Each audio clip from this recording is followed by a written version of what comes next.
All India मजलिस Ittehadul Muslimeen AIMIM के राष्ट्रीय अध्यक्ष और सांसद असदुद्दीन ओवैसी को जेब सिक्योरिटी मिल गई है।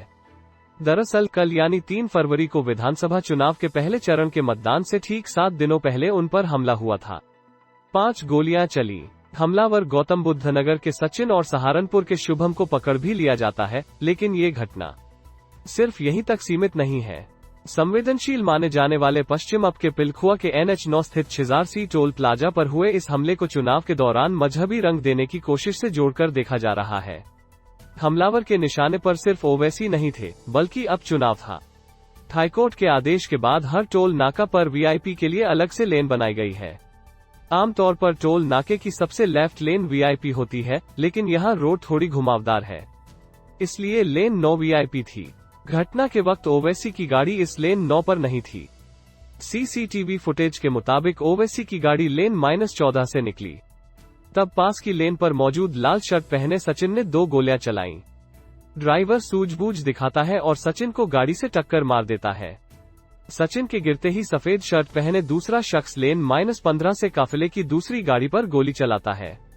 इसके मायने हैं कि सिर्फ ओवैसी पर हमला करना मकसद नहीं था, काफिले पर हमला करके एक मैसेज देना था।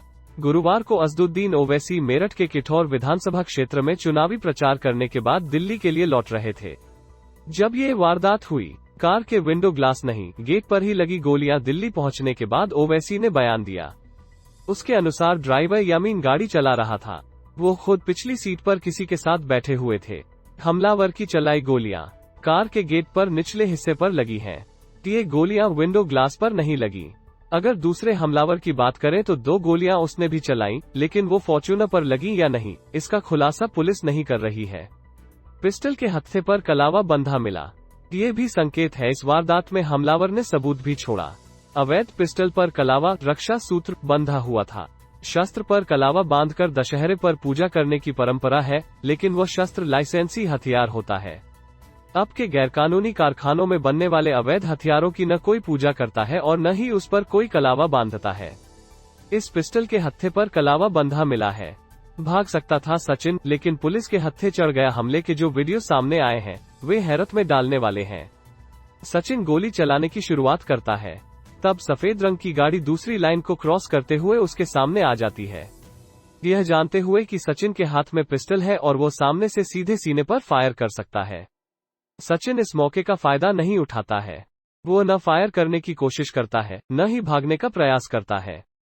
फिर उसको कार की टक्कर लगती है। इसके बाद वो भागता है, लेकिन पुलिस उसको कुछ दूरी पर ही पकड़ लेती है। उसकी शिनाख्त भी आसानी से हो जाती है। वो एक हिंदू संगठन से जुड़ा हुआ युवक है। शुरुआती तफ्तीश में उसके कई भाजपा नेताओं के साथ फोटो सामने आए हैं। दोनों हमलावर पश्चिमी अब के। पहले चुनाव भी यहीं पर सचिन गौतम बुद्ध नगर और शुभम सहारनपुर का रहने वाला है। दोनों ही जिले पश्चिमी उत्तर प्रदेश के हैं। पहले 2 चरणों के चुनाव यहीं होने हैं। हिंदू मुस्लिम ध्रुवीकरण की साजिश की तरफ ये इशारा करती है। इन दिनों टोल नाकों पर पैरामिलिट्री तैनात है, जो गाड़ियों की चेकिंग कर रही है। हमला होने के बाद पैरामिलिट्री के जवानों की तरफ से बदमाशों की घेराबंदी नहीं की गई। टक्कर मारने के बाद एक हमलावर नीचे गिरा, फिर उठकर भाग गया और किसी ने उसे पकड़ा तक नहीं, जबकि उसका हथियार तो वहीं गिर गया था। CCTV फुटेज से साफ है कि हमलावर अपनी पहचान छुपाने का प्रयास नहीं कर रहे हैं। सफेद शर्ट में शुभम हमला करता हुआ साफ नजर आ रहा है। सीधे शब्दों में हमलावर चाहते थे कि उनकी पहचान की जाए। प्रशांत कुमार अपने बयान में यह भी कहते हैं कि उन्हें ओवैसी के ट्वीट से हमले की जानकारी मिली। मौके से कुछ लोगों को हिरासत में लेकर पूछताछ की थी। जब कई लोगों ने हमलावर को देखा था और CCTV में उनके चेहरे साफ दिखाई दे रहे थे, तो अन्य लोगों को हिरासत में लेने की जरूरत क्या थी? ओवैसी की 2 टूक में हिंदू संगठन के निशाने पर ओवैसी ने कह दिया है कि उन्हें प्रयागराज धर्म संसद से गालियां दी गई हैं। वो हिंदू संगठन के निशाने पर रहे हैं। इस हमले को वे संसद में उठाएंगे।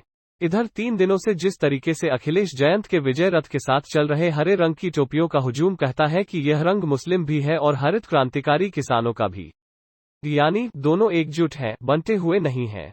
इस बार मुस्लिम ओवैसी की पार्टी में बढ़ता दिखाई नहीं दे रहा है, भले ही उन्होंने अपने प्रत्याशी मुस्लिम बाहुल्य सीटों पर उतार रखे हैं। इस हमले के बाद बहुत कम ही सही, लेकिन कुछ लोगों के ध्रुवीकृत होने की आशंका बन गई है।